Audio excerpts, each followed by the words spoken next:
अगर आपको ये कहानी अच्छी लगे तो कमेंट अवश्य करें। हम रोज आपके लिए ऐसी ही कहानी लेकर आएंगे। एक हॉस्पिटल पिछले 10 सालों से बंद पड़ा हुआ है।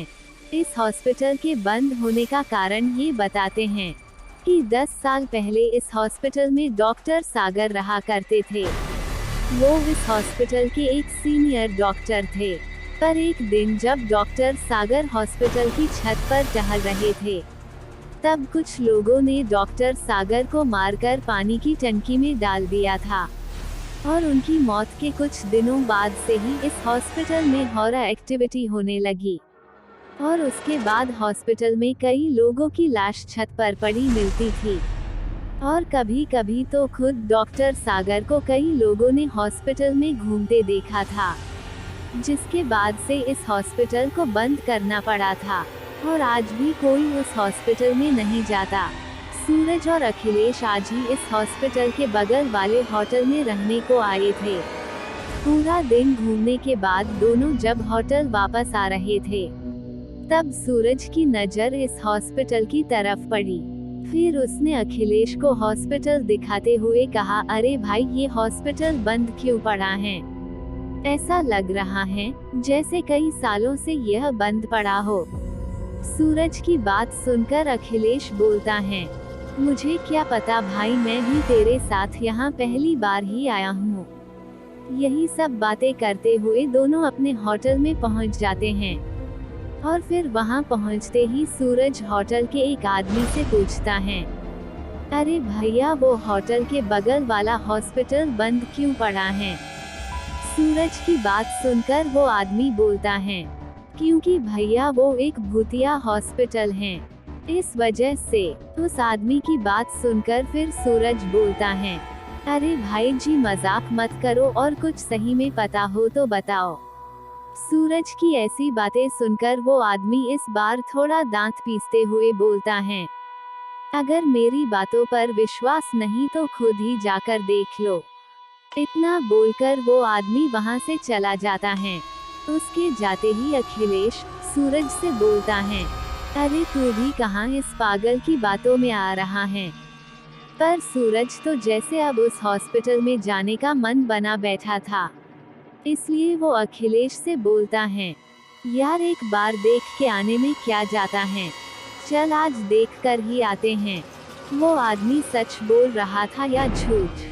अखिलेश सूरज की ऐसी पागलों भरी बातें सुनकर सूरज को समझाते हुए बोलता है, तू पागल तो नहीं हो गया है?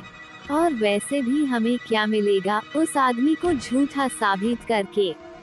फिर सूरज एक बार और कोशिश करते हुए अखिलेश से बोलता है, भाई तुझे अपनी दोस्ती की कसम, तू मेरे साथ आज रात को उस हॉस्पिटल में चल रहा है। अखिलेश जानता था सूरज बहुत जिद्दी है और अब वो वहां जाकर ही मानेगा, इसलिए अखिलेश सूरज की बात मान जाता है। और दोनों रात के 12 बजे उस हॉस्पिटल में जाने का प्लान बनाते हैं। फिर वो रात के 12 बजने का इंतजार करने लगते हैं। और जैसे ही घड़ी में रात के 12 बजते हैं, दोनों उस हॉस्पिटल में जाने लगते हैं। और वहां पहुंचकर हॉस्पिटल के गेट का ताला तोड़कर अंदर चले जाते हैं। अंदर जाने के बाद दोनों एक एक कर हॉस्पिटल में हर जगह देखने लगते हैं कि कुछ तो भूतिया हो, पर उन्हें सिवाय धूल के वहां कुछ नहीं दिखता। तभी अखिलेश सूरज से बोलता है, भाई मुझे तो इस हॉस्पिटल में कुछ भी भूतिया जैसा नहीं दिख रहा, चल यार अब होटल चलते हैं, फालतू का टाइम वेस्ट कर रहे हैं हम यहाँ। सूरज के पास उसकी बातों का कुछ जवाब नहीं था, इसलिए वो भी बोलता है, चल यार, मुझे भी लगता है वहाँ ऐसा कुछ नहीं है। इतना बोलकर दोनों बाहर जाने लगते हैं। तभी उनके पीछे से किसी की आवाज आती है, कौन हो तुम लोग? आवाज सुनकर जैसे ही सूरज और अखिलेश अपने पीछे को मुड़े तो उनके होश उठ गए और उनकी रगों में बहता खून जम सा गया, क्योंकि उन दोनों ने देखा उनके सामने एक बड़ा ही भयानक सा आदमी खड़ा था। क्योंकि उस आदमी का सर कटा हुआ था और उसने अपने सर को हाथों में पकड़ रखा था।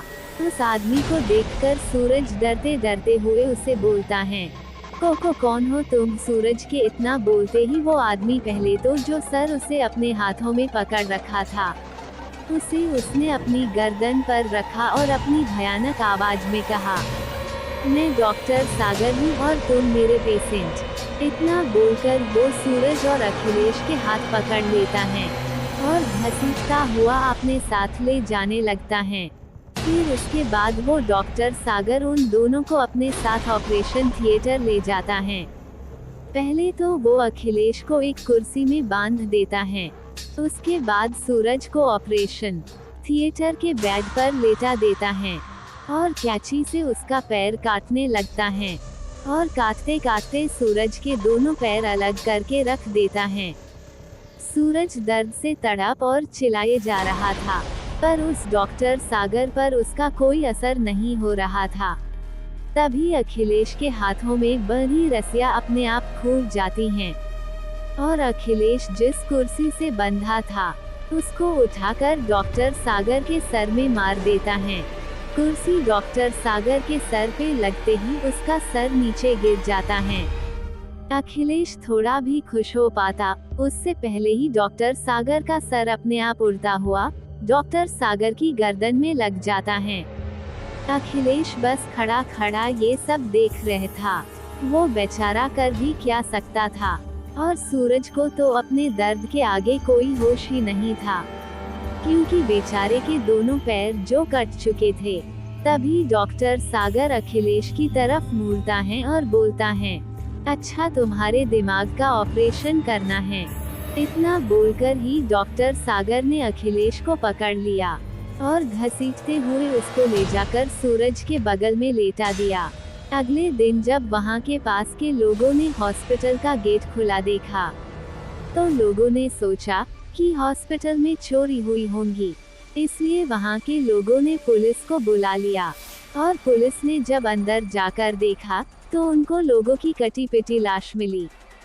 सूरज की लाश के तो दोनों पैर कटे हुए थे और अखिलेश का सर ऊपर से कटा हुआ था। डॉक्टर सागर मर तो गए थे, लेकिन वो अभी भी लोगों का ऑपरेशन कर रहे हैं।